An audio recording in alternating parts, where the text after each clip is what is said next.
नमस्कार। आज हम आधुनिक राजनीतिक सिद्धांत की शब्दावली में से एक परिवर्त्य का अध्ययन करेंगे। हम जानते हैं कि आधुनिक राजनीतिक सिद्धांत का विकास द्वितीय महायुद्ध के बाद हुआ है और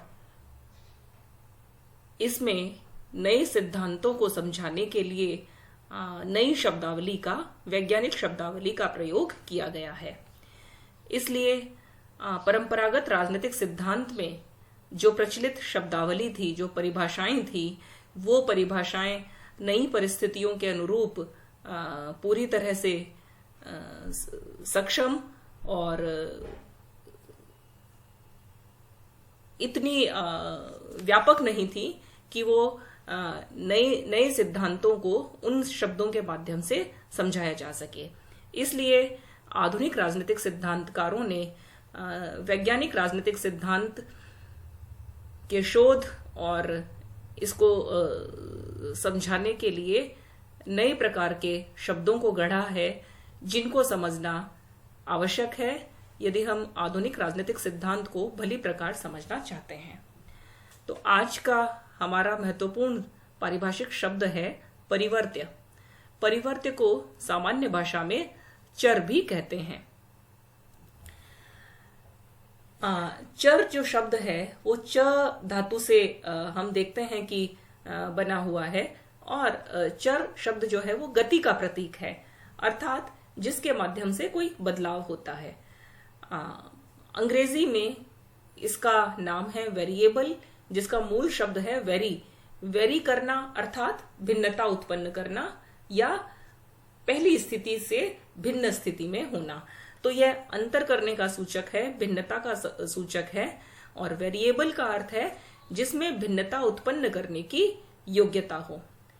परिवर्त्य शब्द जो है यह मूल परिवर्तन शब्द से निकला है और जिसमें परिवर्तन करने की क्षमता है या जिसके प्रभाव से किसी अन्य स्थिति में परिवर्तन हो जाता है। उदाहरण के लिए जैसे मनुष्य की गरीबी की दशाएं। यहाँ पर मनुष्य की गरीबी को यदि हमें बदलना है, उसे इस गरीबी की स्थिति से मुक्त करना है, तो हमें शिक्षा को एक परिवर्त्य के रूप में स्वीकार करना चाहिए। अर्थात जो व्यक्ति गरीब हैं और साथ में अनपढ़ भी हैं, यदि उन्हें शिक्षित कर दिया जाए और उन्हें क्षमतावान बना दिया जाए, तो वो अपनी क्षमताओं के परिणाम स्वरूप शिक्षा के प्रभाव से धनार्जन करेंगे और उनकी गरीबी की अवस्था में परिवर्तन आएगा। इस तरह से यहाँ यदि कोई शोधार्थी गरीबी का अध्ययन करना चाहता है तो शिक्षा को एक परिवर्त्य के रूप में स्वीकार करेगा। इसी प्रकार बीमार के लिए जो वातावरण है वो एक परिवर्त्य है। इसका अर्थ ये है कि बीमार व्यक्ति को, जो कि मान लिया कि निमोनिया से पीड़ित है और किसी ठंडे स्थान पर रहता है, अब यदि उसका वातावरण परिवर्तन कर दिया जाएगा तो वो गर्म स्थान पर अगर लाया जाएगा तो उसकी बीमारी से वो ठीक हो जाएगा। राजनीतिक एक उदाहरण से हम इसको समझने का प्रयास करते हैं कि मान लिया कि एक स्थान के जो मतदाता हैं वो अशिक्षित हैं।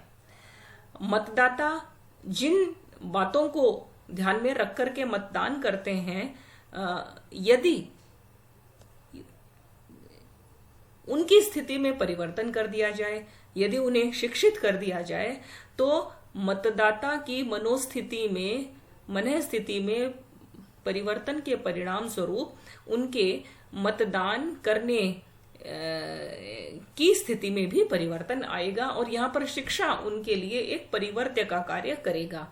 तो इसका अर्थ यह है कि यदि मतदाताओं को शिक्षित कर दिया जाए और फिर यदि शोधार्थी राजनीति विज्ञान में यदि जो शोध करने वाले हैं वो उनका अध्ययन करेंगे, तो वो निश्चय ही ये देखेंगे कि शिक्षा से पूर्व मतदाताओं के मतदान करने का जो पैटर्न था, जो तरीके थे, वो अलग थे। उनका जो आउटपुट था, वो जिस तरह से मतदान करते थे, जिन लोगों को मतदान करते थे, उसमें परिवर्तन आएगा उनकी शिक्षा के परिणाम स्वरूप।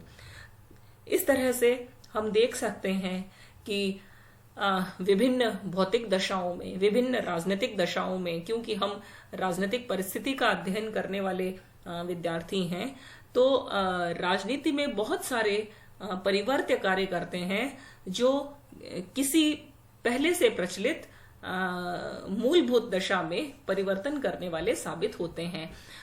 परिवर्त्यों को जो समझने का जो प्रयास है वो मूलतः अविकसित और विकासशील देशों के अध्ययनों के संदर्भ में किया गया था, क्योंकि अविकसित और ये जो तीसरी दुनिया के देश हैं, इन देशों में बहुत सारी आर्थिक और राजनीतिक और भौतिक समस्याएं थी। इन समस्याओं से कैसे मुक्त किया जाए, उनमें क्या, उनके दशाओं में क्या परिवर्तन लाया जाए, यह जानने के लिए जब शोधार्थियों ने, राजनीतिक विचारकों ने कार्य करना शुरू किया, अध्ययन करना शुरू किया, तब परिवर्त्य की अवधारणा को इंपोर्ट करना, राजनीति में इसको लाना जो है वो बहुत आवश्यक हो गया। और विभिन्न आर्थिक कारक, विभिन्न भौतिक कारक, विभिन्न सांस्कृतिक और मनोवैज्ञानिक कारकों को राजनीतिक दशाओं में परिवर्तन करने के लिए आवश्यक समझा गया।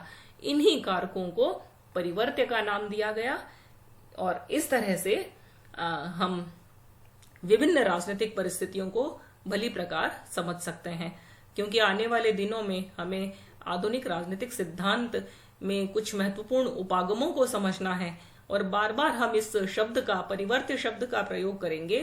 तो उम्मीद है कि इस वीडियो के माध्यम से हम परिवर्त्य शब्द के अर्थ को भली प्रकार समझेंगे। धन्यवाद।